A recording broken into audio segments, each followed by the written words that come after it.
Hi guys, today we're going to talk about the large framework strategy. You might hear the word moyo. It's not as commonly used nowadays, but it is definitely instructive, especially for people who are, double digit Qs, because it's good to learn why it's good to use it because even though it is not as popular as it once was, using it can help you kind of understand why that was. Also, if you're like a double digit queue, it could also lead to a lot of games you can easily win because you can make it have like an overwhelming advantage over your opponent. So let's go into what I mean by that. So we've got the three link stars formation on the right, and there's lots of lectures I have on the three link star formation called the San Ren Se, three link stars. It's not in favor in modern Go. AlphaGo does not like putting all of its eggs in one basket. It does not like to put stones all on one side, so it prefers to have black play elsewhere. Uh, that does not mean that we have to do everything that AlphaGo says. We can try out this opening for ourselves and kind of learn how to use large frameworks for our own advantage. So because black has put everything on one side, white will approach, which is completely normal.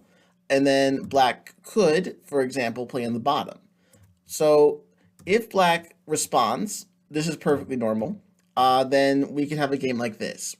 There's a lot of variations to the large framework strategy that Sanren say. I have in other videos, so you can go to those. We're not going to go into every single variation, but I want to talk about in comparison. So this one where black played at Q14 and then we had this whole series of events, black got to play the bottom and then white got to stretch his legs at the top. So what if in this case black were to just go for the bottom, right out and leave the upper right unanswered? That's a perfectly legitimate thing to do. You don't have just because your opponent plays a move in the area does not mean that you have to answer them immediately. You can think to yourself, do you have a larger strategy and do you want to follow it? Since black didn't play a move on the upper right, that does give the opponent an opportunity to add a second stone in the area to try to gain an advantage. 2 versus 1 kind of deal. In this case, this is a high pincer. So since white is threatening to close the door between the O17 stone and the Q14 stone, we're going to have to come out. So black attaches, Hane, extend. And here, some beginner level players, they remember this stone, the Q14 stone, being at A, which makes a huge difference in how you respond here. You don't want to play this move because this actually gets to be pretty nasty. The outside black stones are very much in danger, and then the corner stones are in danger, and this cuts for pretty bad. So we wanted to avoid this kind of thing. So that's why black, instead of playing here, black should use the bamboo joint, and this is very, very solid for black. Black cannot be cut. White will play the corner, and then black will turn. And as you can see, the large framework strategy comes into fruition. What do I mean by that? Well, the right side is a huge framework for territory. Black is threatening to basically take more than a fourth of the board, say between half and like not half the board, but pretty close, to swallow it all up and make territory. And that is going to leave white pretty far behind if white doesn't do something. So that's kind of the strategy what we're using, right? We're trying to basically say, I'm going to grow so big that unless you come in and do something, I'm just going to win the game. So let's go back to this move. So in the previous example, white played this double pincer because black did not play anything in the upper right. That's not the white's only option. Let's say white were to just play for the corner, very AlphaGo style, right? We want to get territory. The 3-3 point is open. Let's jump in. So which way should black block, do you think? I'm going to mark them. Black could block at A or black could block at B. So we want to try to deal with white's incoming stone. So do we cut white's stone off from its other stone at O17 or do we block at B? I want you to pause the video and think about this for a little bit. If you were black, which one would you play, A or B? All right, let's take a look at what happens when we play A. Let's say I play A. Well, white only has one choice. White has to play extend, and then black can extend. And then we can play this out. And I ask you, does white, white looks pretty comfortable, right? So white's group at R18 has definitely two eyes. All this space under here is definitely more than enough to make two eyes. So that's not even a thing right now. Since that's the case, then what about black's group on the outside, the A stones? Well, they're facing the upper left part of the board, but that's not where black's other stones are. So that from black's perspective, this whole thing is awkward. We have lots of stones, lots of thickness pointing to in areas where we don't have lots of thickness. So let's go back here. Let's say black blocks at B.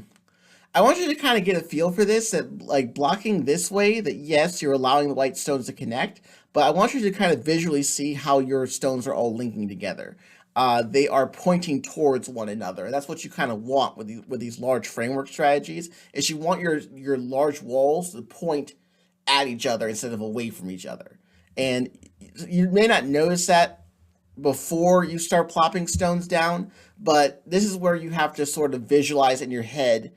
Back when we make this A or B choice, think about the moves and the shape that occurs if you play it A, like really think it through and hold that visual in your head and ask yourself, are my walls pointing towards each other?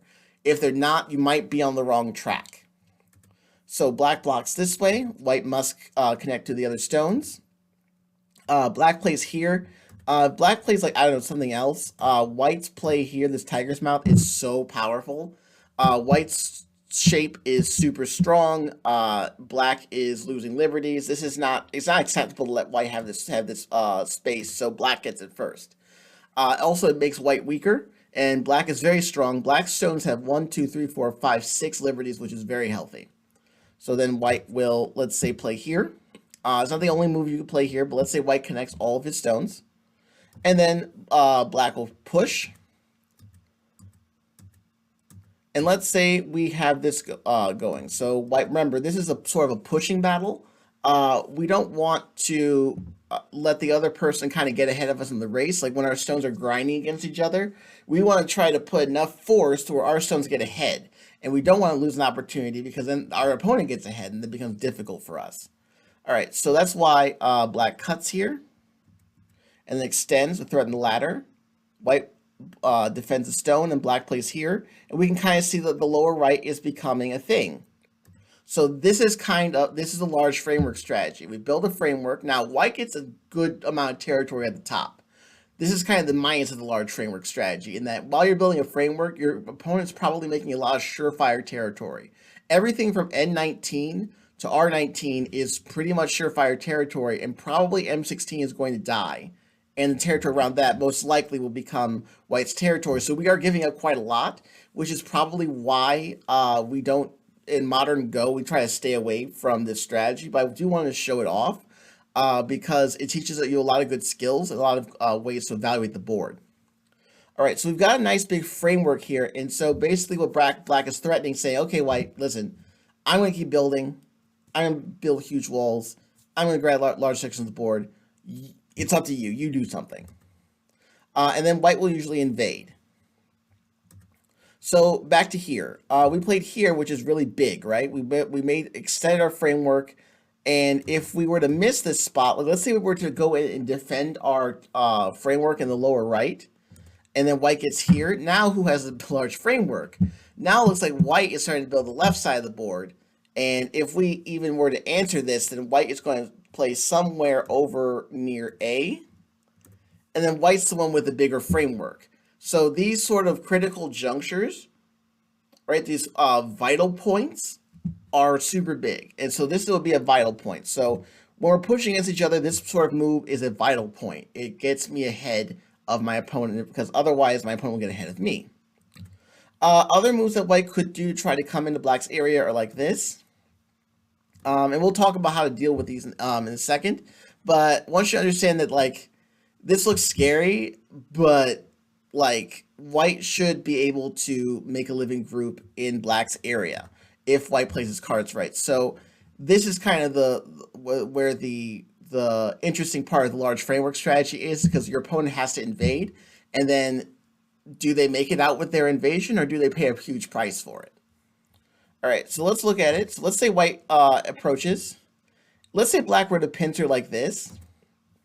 The 3-3 point is very open. And in order to keep everything nice and afloat, we would do something like this. And then we would let white have the corner. And then it looks like black is starting to be a little bit concentrated towards the right side of the board. A lot of this, like for example, I would really love Ari to be somewhere else. But as you can see, this is sort of the general strategy. So you want to try to keep consistent. We go back a little bit. Try not to block this way. So this way is pretty good. I mean, in that we make territory. The problem is that, like, white can easily keep us narrow. So black's area isn't super deep. You can see that black's area of influence, the area of the board that he's threatening to make territory, kind of goes along this line here, then over here, and then there's not, maybe it starts, this is definitely surefire. All right, so that's a lot of territory, but white is, from our opponent's perspective, it's nice to be able to just keep our opponent under control without doing any, putting ourselves in danger. And this will be a case where white doesn't have to put himself in danger because the lower right is going to live, and this extension move is safe. So as long as we can keep black contained, we're not putting ourselves in danger. So we go back a little bit. So black tried this, try to squeeze the white stone. Black doesn't have to do that. Black could try to attack the white stone. Now this is what we tell we always learn and go that we want to push our opponent towards our thickness. So our influence, our powers in the upper right, so we're going to try to push them towards it. So this kick move is normally played when black has a Q10 stone. So let's see what happens. So we play like this, and it looks like white is able to live calmly. Now the problem, black did make some territory in the upper right, but it's very narrow given the amount of stones we've invested. And the lower right is definitely still ripe for the being invaded. White could easily invade it A later and live, and there'd be nothing black could really do about it. The problem from black's perspective is that black doesn't have any strong influence in the area around B. And because black doesn't have any strong influence in the area around B, white can just walk out because without too much muss and fuss. Let's go back a bit. Let's say white tries this. So black could easily just block. This move is simple. I mean, a lot of beginners try a lot of different things, but this move just closes the door. And then white can play something like this. And again, white is not doing too bad. This shape could be a little bit bad, though, if black plays something like this. Later on, then we can cut. So white's a little bit not totally settled. But this is not a bad way for black to deal with this. When we have white play this move, it's super easy to just say we close the door. All right, so we've kind of learned a little bit more about how to do large frameworks today. I won't go too much more in a lot of details, but I wanted to kind of go back to this part. This is super important. So just to review our ideas, when our opponent invades a 3-3 like this, we want to make sure our walls point towards each other, not away from each other.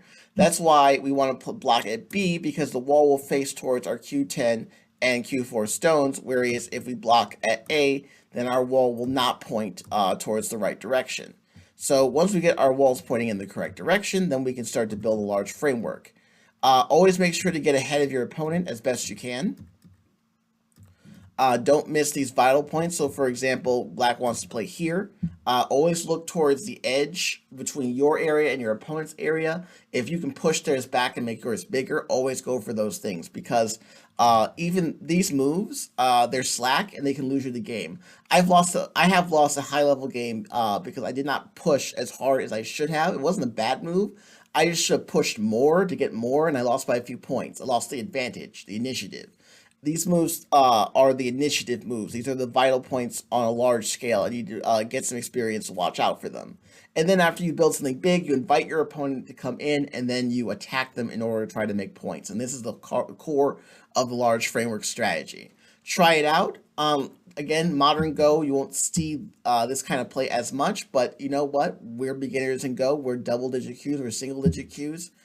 We can just go ahead and do this sorts of stuff, and we can learn a lot from it, right? So we don't AlphaGo's style of play is so complicated and out there, I think that learning just the basics is still very good and very instructive. All right, that's it for today, and I'll see you guys next time.